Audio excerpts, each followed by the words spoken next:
एक जंगल में मीना और कीना नाम की दो चिड़िया बहनें रहा करती थी। मीना का रंग हल्का गुलाबी था और कीना का रंग थोड़ा काला था।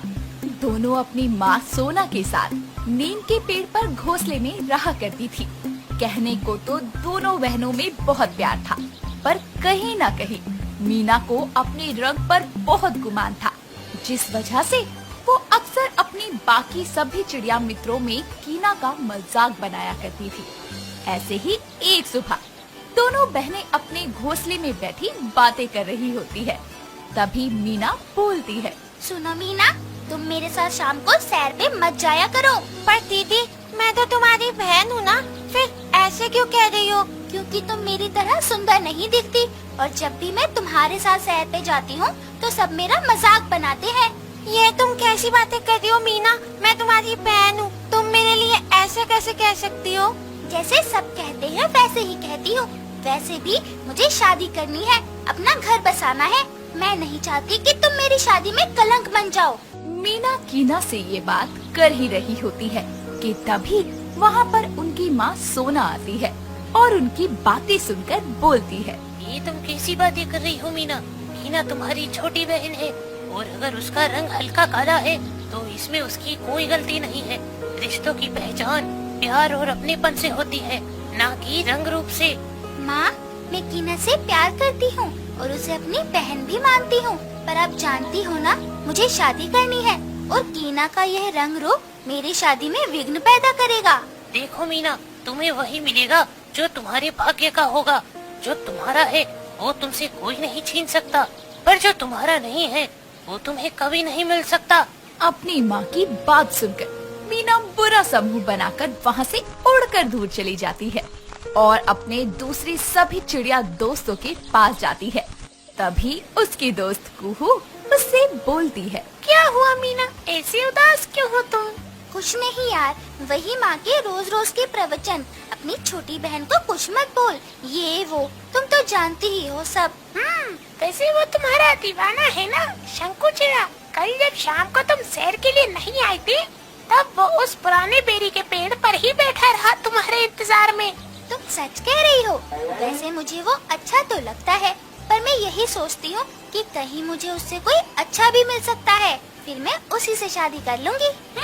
अब ये तो तुम जानो, मैं बस यही कहूँगी कि जो है सही है, आगे तुम समझदार हो। ऐसे ही दोनों सहेलियां बातें करती रहती है, जिसके बाद दोनों साथ में दाना चुगने के लिए निकल जाती है और शाम की सैर करके वापस से अपने अपने घोंसलों में चली जाती है। दिन गुजरते जाते हैं। मीना के दिल में अब अपनी शादी को लेकर उत्सुकता बढ़ती जाती है। सोना भी मीना के लिए रिश्ते तलाशना शुरू कर देती है। कुछ दिन बाद मीना को देखने के लिए कंकु नाम का चिड़ा अपने परिवार के साथ उनके घोंसले में आता है। सोना सभी का स्वागत करती है और मीना को आवाज देते हुए बोलती है, मीना बेटा, आ जाओ, रिश्ते वाले आ गए हैं। अपनी माँ की बात सुनकर दोनों बहनें वहाँ आती है।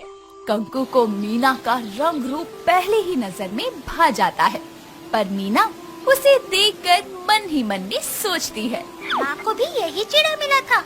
अरे, पूरे जंगल में मेरी खूबसूरती के चर्चे हैं। हर चिड़ा मेरे आगे पीछे उड़ता है और माँ को भी क्या इस गिद्ध जैसी शक्ल वाला चिड़ा ही पसंद आया। जिसके बाद सोना बोलती है, जी, ये है मेरी छोटी बेटी कीना और ये है मेरी बड़ी बेटी मीना। दोनों ही समझदार हैं। दाना चुगना, घोंसला बनाना, सब काम में माहिर हैं। कंकु बेटा, क्या तुम्हें मीना पसंद आई? जी, मुझे तो मीना बहुत पसंद है। पर मुझे तो बिल्कुल भी पसंद नहीं हो। अरे, तुमसे शादी करूंगी तो पूरी चिड़िया बिरादरी में क्या मुँह दिखाऊंगी?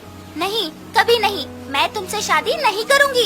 मीना, ये क्या बदतमीजी है? मेहमानों के सामने ऐसे जुबान कौन चलाता है? तो क्या करूं? अरे, मेरी शादी है, मेरी जिंदगी है, मैं ऐसे कैसे किसी से भी शादी करके उठ जाऊं?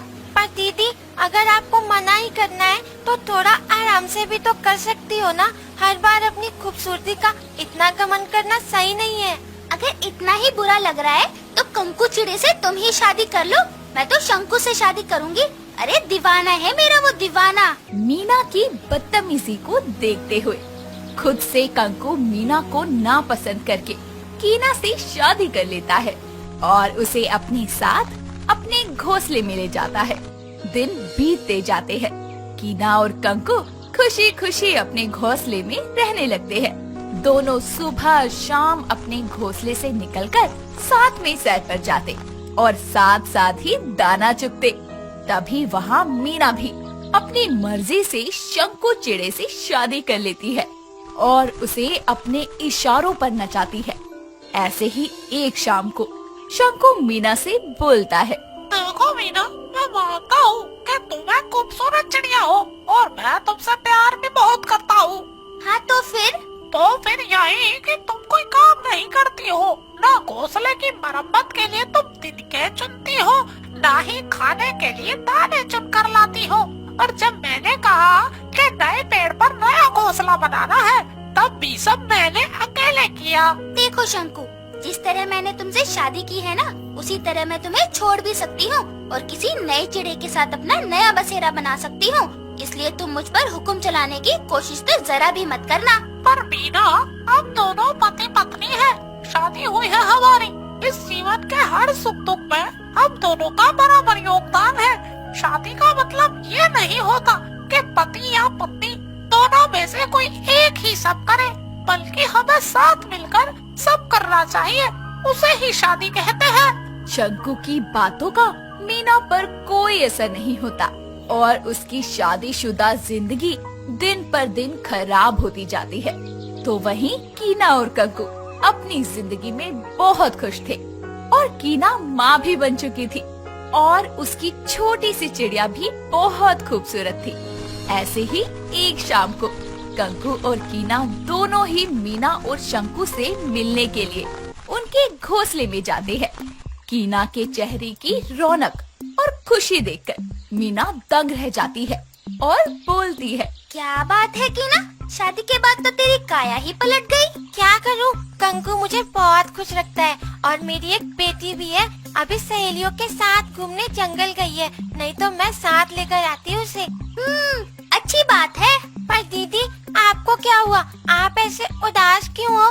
शंकु के साथ खुश नहीं हो क्या? कीना की बात सुनकर मीना उसे सारी बात बताती है, जिस पर कीना बोलती है, दीदी, मैंने तो आपसे पहले ही कहा था ना कि रंग रूप सब कुछ नहीं होता है। आपने शंकु से अपनी मर्जी से शादी की, उसके साथ आई, तो वो भी तो आपसे प्यार करता है।